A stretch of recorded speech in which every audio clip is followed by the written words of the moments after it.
Cody, the wind is blowing directly into the rock. No doubt, Cody, that this guy's bringing something special then, huh? Joe is special. What really happened behind the cameras of one of Discovery Channel's most popular survival shows? A barefoot man in shorts, teaching millions how to endure the wild, suddenly vanished from the screen. Fans were left stunned, questions piled up, and rumors spread like wildfire. Today, we uncover the untold truth of Cody Lundin and the rise and fall of dual survival. The truth revealed. To get us out of this area and get to the water. It's hot, okay? So we're blowing through water like crazy. And two, we're on the menu here. Cody Lundin, once a familiar face on the hit series Dual Survival, co-hosted the program from 2010 until 2014. He quickly became a fan favorite with his unusual style, always dressed in shorts, often walking barefoot, and demonstrating unique survival skills that captured viewers' attention. Go, Cody. The wind is blowing directly into the rock. His simple but distinct lifestyle made audiences curious about who he really was. For a while, everything seemed to be going smoothly. Then suddenly the news broke. Cody Lundin was no longer part of the show. Fans were shocked and confused. Many couldn't believe that this calm, easygoing survivalist had been dismissed, while others wondered if there was more to the story. To make things worse, one particular episode made Cody look like the villain. That episode, titled Journey's End to a New Beginning, was released by Discovery Channel after Cody himself announced on his Facebook page and website on February 17, 2014, that he had been fired. According to Cody, the reason behind his departure was disagreements about safety on set. But the special episode suggested otherwise. It highlighted clips where Cody clashed with his co-host Joe Tetti, showed moments where Cody appeared unstable or refused to continue filming. Most of these scenes were taken from earlier episodes, episodes 3 and 4, then pieced together to create a negative impression. It was staged to look like Cody had become a problem. Producers even explained his behavior as the result of stress. Viewers, however, weren't convinced. Many loyal fans pointed out that Cody had never behaved this way without reason, and the whole thing felt scripted.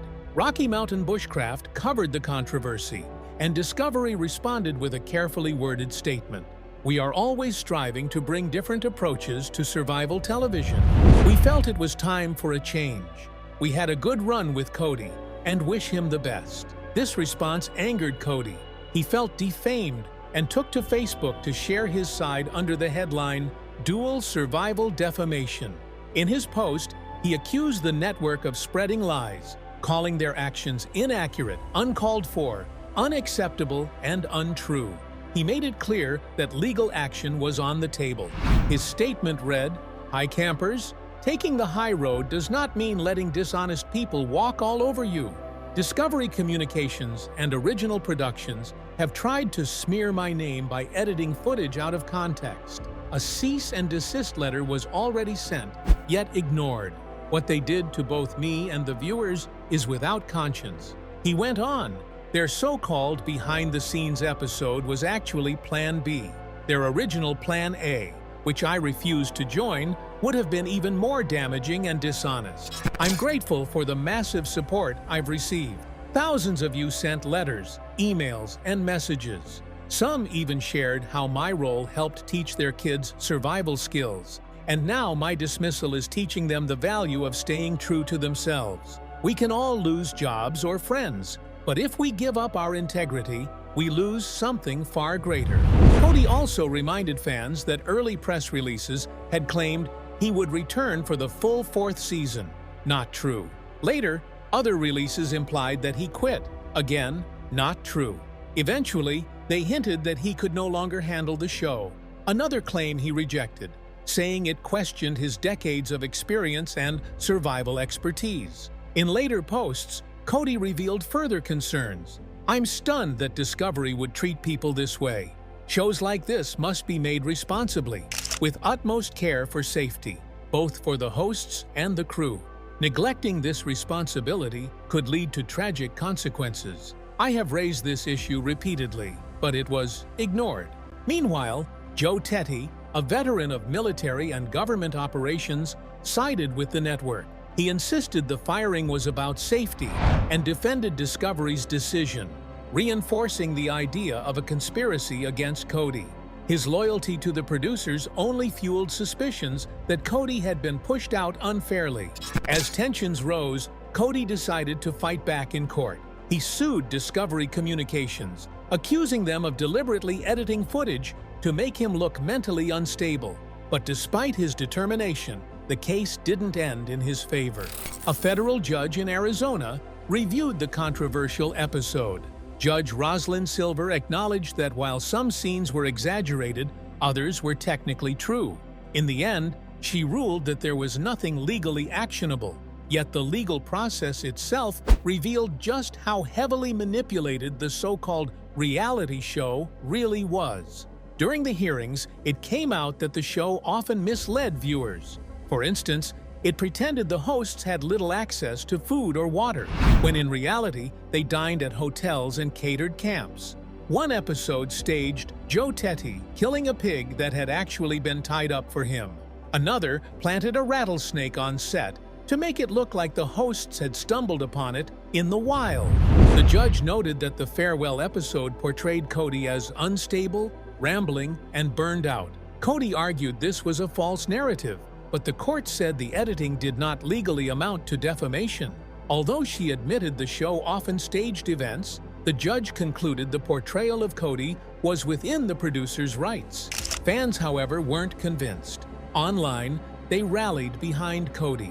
One wrote, "Cody was the true star of dual survival. Teddy was jealous of him from day one. Cody had the knowledge, the skills, and the presence, while Teddy stumbled around and tried to play the hero. That's why they got rid of Cody." Another fan added, "Joe Tetty should be ashamed of how he threatened Cody. That's not the behavior of a professional. Cody once saved his life on a mission during filming, without boots on his feet. That's the kind of man Cody is." Even though the court dismissed the case, the controversy left fans divided, some questioning Cody, others distrusting Discovery. But nothing could change the fact that Cody Lundin was gone. The man who once starred in episodes filmed in Sri Lanka, Norway, and Oman was eventually replaced in Season 4 by Matt Graham of Dude, You're Screwed. And with that, the curtain closed on Cody's chapter of dual survival. But his story and the questions surrounding it continue to spark debate among fans today. Who really is Cody Lundin? So now that I have that top peeled off, you can see clearly his mouth where he'd put a stick or whatever to drink the juice out of this coconut. Cody Lundin, born on March 15, 1967, is far more than just a familiar face from television. Known around the world as a survivalist and reality TV star, Cody is the founder and head instructor of the Aboriginal Living Skills School in Prescott, Arizona. What makes it remarkable is that he built this school himself back in 1991. Through it, he has taught countless people the art of surviving in the wild, primitive living, urban preparedness, and even sustainable homesteading. Cody grew up as the only child of a military officer. His father's career meant that young Cody rarely stayed in one place for long. He moved from town to town and even across countries before his family finally settled down in Laramie, Wyoming. That's where he attended junior high, finished high school, and began shaping the independent lifestyle that later defined him. After completing school, Cody moved to Prescott College, where he studied depth psychology and holistic health. Unlike most students, he didn't choose a typical lifestyle. Instead, he experimented with living off the grid. At different times, he slept on the streets, joined a commune, stayed in friends' backyards, and even built himself a brush shelter while attending college. His choices were unorthodox, but they deeply influenced the man he would become. In the end, Cody graduated with a bachelor's degree in depth psychology and holistic health. The Aboriginal Living Skills School that he founded went on to train individuals, large organizations, and even corporations in survival skills and disaster readiness. Beyond his role on dual survival, Cody is also a published author. His first book, 98.6 Degrees, The Art of Keeping Your Ass Alive, 2003, became a survival classic. His second, When All Hell Breaks Loose, Stuff You Need to Survive When Disaster Strikes, 2006, focused on disaster preparedness. Both books earned critical acclaim, were translated into several languages, and are still regarded as staples in their field. Cody's expertise made him a sought-after guest on national media.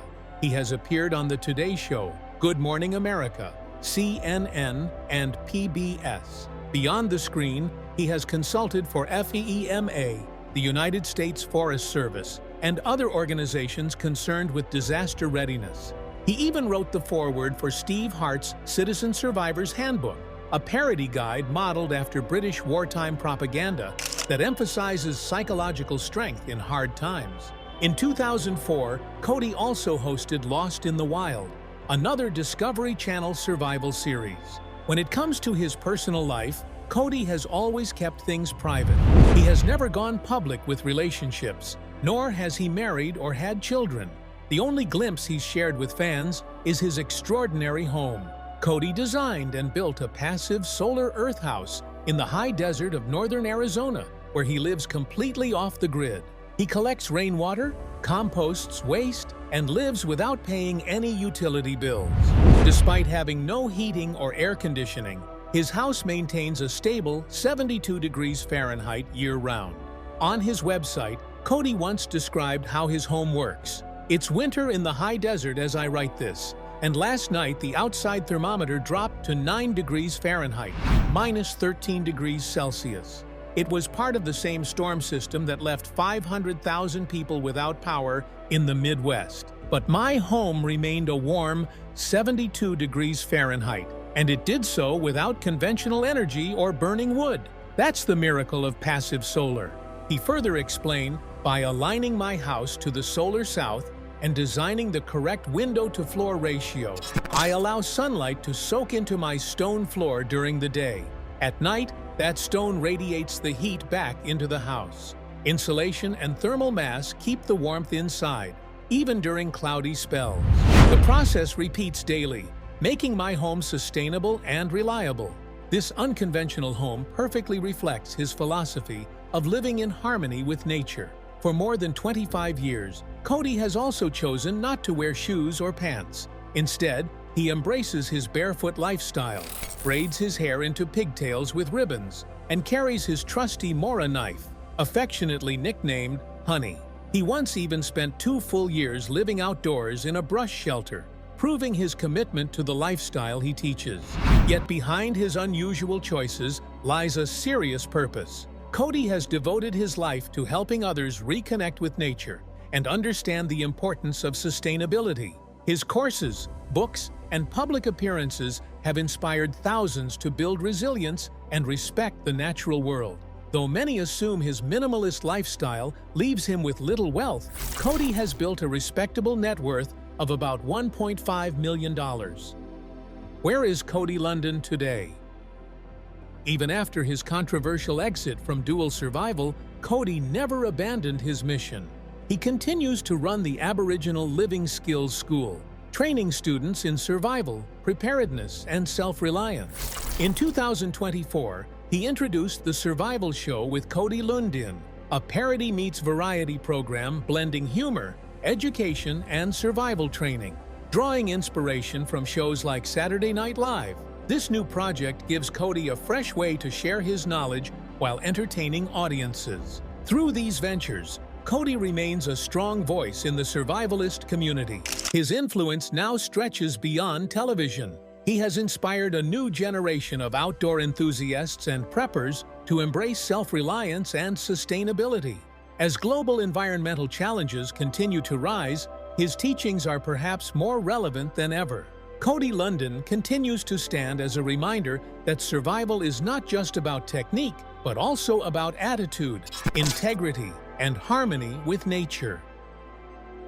The story of dual survival.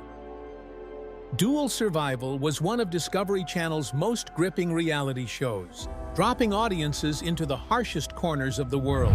Rather than competition, The concept focused on pairing two survival experts with opposite backgrounds and philosophies, forcing them to cooperate under pressure. Each episode placed them in a staged but challenging scenario, abandoned on a remote island, navigating a thick jungle, enduring a scorching desert, or braving frozen mountains. Armed with only a few tools that might logically fit the situation, the duo had to find food, water, and shelter while searching for a way to escape. The real draw was not just the survival tasks, but the clash of personalities and differing methods that created conflict and compromise. The series first aired in 2011 with its debut and second seasons running back-to-back. Production for the third season began in 2012, with the premiere landing on January 1st, 2013. By April 23, 2014, Season 4 had arrived, followed by the fifth season in January of 2015. Season 6 premiered later that same year on September 30th, and then Season 7 began on January 13, 2016. Seasons 8 and 9 rounded out the series, premiering on June 15, 2016, and August 24th of that year. At the core of the first two seasons was the dynamic between Cody Lundin and Dave Canterbury. Lundin, barefoot and minimalist, represented the naturalist approach, drawing from his background at the Aboriginal Living Skills School in Arizona. Canterbury, who led the Pathfinder Training School in Ohio, leaned heavily on his military training and gear-driven improvisation. Their contrasting outlooks sparked debates, sometimes humorous, sometimes heated, but always compelling to watch. When Canterbury departed after Season 2, Joe Tetty, a former Special Forces operator, stepped into the role. Tetty's military precision and aggressive approach clashed frequently with Lundin's safety-first mindset, eventually leading to serious behind-the-scenes tension. Tetty would go on to appear in 41 episodes, tackling environments from the deserts of Oman to icy Norwegian glaciers and the wild jungles of Sri Lanka. His resume made him a respected figure in survival circles, but his chemistry with Lundin was volatile. By 2014, just before the launch of Season 4, Cody Lundin announced on Facebook that Discovery had dismissed him, citing safety disagreements. His replacement, Matt Graham, an ultramarathoner and primitive skills teacher, shared some of Cody's barefoot lifestyle but brought his own distinct energy to the show. Graham and Tetty continued together through Season 6. The seventh season introduced yet another shakeup. Former Green Beret Grady Powell replaced Tetty, while survivalist Bill McConnell took over from Graham. But the changes didn't end there. Season 8 saw McConnell exit, with Josh James, the Kiwi bushman from New Zealand, stepping in for most of the season. However, James did not complete the run. Air Force veteran Bo McGlone appeared in the final 2 episodes. The 9th and last season reinvented the formula once more. This time, the spotlight turned to E.J. Snyder and Jeff Zausch, both already known to viewers from Naked and Afraid. Their partnership brought the show full circle, still driven by personality clashes and survival strategies, but now in the hands of a completely new duo. Meanwhile, the format had spread internationally. In 2012, Brazil introduced its own version of dual survival, produced by Mixer. This spin-off ran for 2 seasons and starred Edmilson Leita, a Brazilian Air Force colonel, alongside Leonardo Rocha, a primitive skills expert with experience living among indigenous tribes. Fans around the world remained deeply invested. One supporter shared online, "I absolutely love Dual Survivor. Cody has always been my favorite, and if he is anything like what we see on screen, then he is the real deal." Tetty may be abrasive at times, but he provides a sharp counterbalance. As a military brat married to a veteran, I respect his service. This show is different from anything else on TV. It's not another mindless comedy or cookie-cutter crime drama. It takes me to places I've never seen before. The fan continued, "When my father retired from the Navy, he worked for NASA, and we lived in Florida. I especially loved the Everglades episode. It brought back so many memories. Please don't cancel this show." Programs like this fill a unique space on television. We still watch over-the-air broadcasts, not cable, and most of what's on doesn't appeal to us. But every once in a while, something special shows up. Dual Survivor is that show. I hope Discovery keeps producing it. So what do you think? Do you agree with fans who call Dual Survival one of the most unique survival shows ever made? Are you among those who wish the series would return? And what's your perspective on Cody Lundin? Was he treated fairly? Or did the producers cross the line when they dismissed him? The story of Cody Lundin is not just about survival in the wild. It's about integrity, resilience, and a battle against powerful networks. Though Dual Survival moved on without him, Cody's influence never faded. But what came next for the barefoot survivalist? Stay with us, because in the next part, we'll uncover where Cody Lundin's journey truly led him.